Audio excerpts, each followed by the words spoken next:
Hello traders, welcome to your Follow the Bots S&P 500 Daily Market Recap, sponsored by Zaner. Since 1980, Zaner has been helping futures, commodity, and forex traders trade smarter, faster, and easier. Hello traders, Bill Duryea here with Follow the Bots. Welcome to the Daily Market Recap, a detailed review of the market structure and the key support and resistance levels in the S&P 500 E-mini. Today is Sunday, September 22nd, 2013. After pulling back to major support in late August at or near 1625 and auctioning back up into the previous trading range, the S&P 500 index retested the multi-year high this week at 1709, following Wednesday's FOMC announcement, wherein the Federal Reserve indicated that it would maintain its monetary policy until further signs of economic stability in the U.S. The broad benchmark S&P auctioned above the previous multi-year high and traded up to 1730. During Thursday's session, the S&P made another attempt at the high, but failed to extend the trading range. On Friday, several of the regional Federal Reserve presidents were out on the lecture tour, and in a variety of speeches, they indicated that the Fed may consider reducing its bond purchasing program as early as October. The broad benchmark S&P, along with the other major U.S. indexes like the Dow 30 and the Nasdaq 100, sold down through the newly developing trading range and pulled back to the prior multi-year high. S&P futures began last week by gapping above the prior week's close and trading up to the previous multi-year high at 1704. The initial retracement or retest of the multi-year high encountered selling pressure. The market pulled back off the high and auctioned down to 1688. However, price did not pull back into the prior week's trading range at 1684 and or fill the gap at the prior Friday's close at 1681.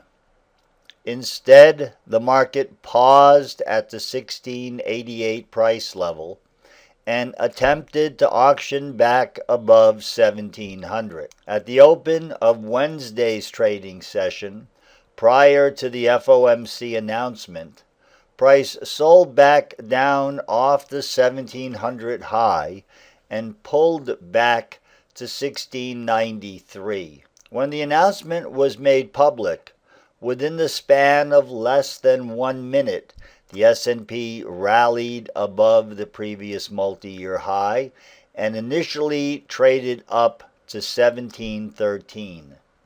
There was a minor sell reaction and price pulled back and retested support at the prior multi-year high before going on to auction up to 1723. The S&P pulled back modestly below Wednesday's high and ended the session at 1718.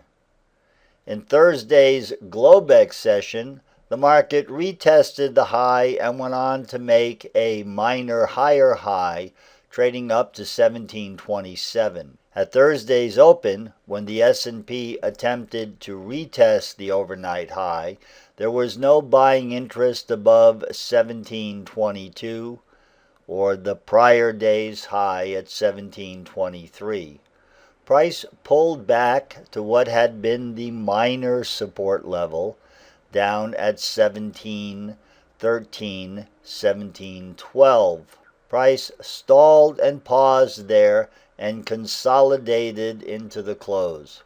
During Friday's overnight session, S&P futures held support at the 1713 price level. However, at Friday's open, when the market attempted to trade back into the However, at Friday's open, when the S&P retested the 1720 price level, there was no buying interest. Instead, selling pressure entered the market and price pulled back again to the minor support level.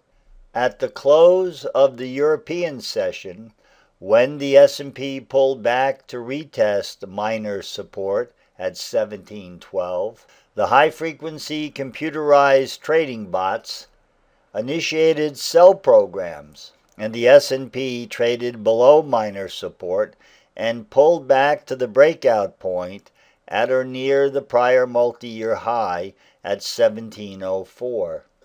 The selling pressure continued into the close, with the S&P trading back into the previous trading range, selling down to 1701 into the final few minutes of Friday's session. During the sell-off that occurred on Friday, when minor support broke at 1712, high volume initiated selling entered the order flow. There is also minor supply located up at or near the 1720, 1722 price level. Now that the S&P has sold back into the previous trading range, it is possible that at Monday's open, the selling pressure may continue, and the S&P may pull all the way back down to the starting point of the rally at or near 1694, 1693. For a more detailed look at Friday's market developments, we'll turn our analysis to the 5-tick range chart. Here we see the minor support level and the pause that developed during Thursday's overnight session. It was on the retracement back up to 1720, where the buying interest waned during the previous day, that the high-frequency selling first began. The computerized trading algorithms initiated selling as price pulled back to retest minor support at or near 1713. Initially, the trade activity paused, but when the S&P auctioned back up at or near 1715, the selling returned. It intensified as the S&P breached minor support. As you can see from the chart, the slope of the Kalman digital filter descended steadily throughout the session, and high-frequency selling accompanied the decline as price moved down in very narrow trading ranges. During the initial pullback to the previous high, the selling pressure temporarily paused. However, when the S&P auctioned back up at or near 1707, high-frequency selling returned, and sell-side programs dominated as price auctioned back below the prior multi-year high and ended Friday's session at the low. In the context of the recent market developments, there are 3 potential scenarios that could develop during Monday's trading session. First, the S&P could stall here at Friday's low, possibly auction back up to the minor selling point at or near 1707, 1708. If this scenario was to develop and the S&P failed to make a lower low, we would expect then to see the market trade back up to what had been minor support at 1713. The degree of selling pressure that occurred on the breakdown is likely to resurface on a retracement. We would expect to see the market pause and pull back at the 1713 price level. Depending on the magnitude of the pullback, if the market pulled back and still continued to hold support at or near the 1701, 1700 price level. A second attempt back up to 1713, 1714 could see previous sellers cover their position and the S&P make a second attempt to auction back up to the multi-year high.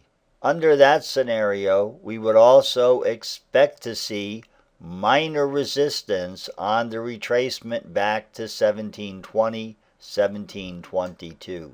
If the selling pressure that dominated Friday's session continues, we would then expect to see S&P futures pull back to the FOMC low at 1694 and quite possibly auction down to last week's low at 1688. If indeed this week there is continued discussion by regional Fed presidents revisiting the policy of quantitative easing, creating the perception that the Fed's forward guidance is to be questioned, we would then expect to see the S&P to auction back below last week's low, to trade back into the prior week's trading range, and potentially sell off to the next support level down at or near 1670. That concludes our daily recap for the S&P E-mini futures contract for Sunday, September 22nd. If you would like to follow our real-time commentary, we invite you to visit us online at www.followthebots.com. Log on and join us some morning at the open. For more information regarding Zayner's brokerage services or the content of this broadcast, contact Neil Rogers, nrogers@zayner.com, 312-277-0135.